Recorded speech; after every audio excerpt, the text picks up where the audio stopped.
อยู่ทำไมแล้วใครจะเข้าใจรักฉันเพื่ออะไรเพราะเหตุใดฉันจึงห่วงใยทั้งที่ไม่มีหวัง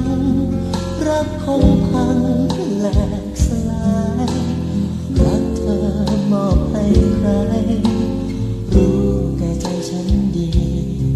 แล้วเหตุใดฉันจึงห่วงใย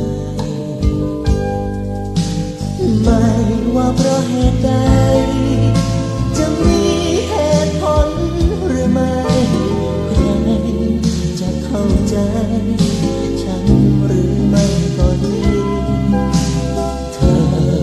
จะสนใจหรือจะไม่ใยแต่ใจดวง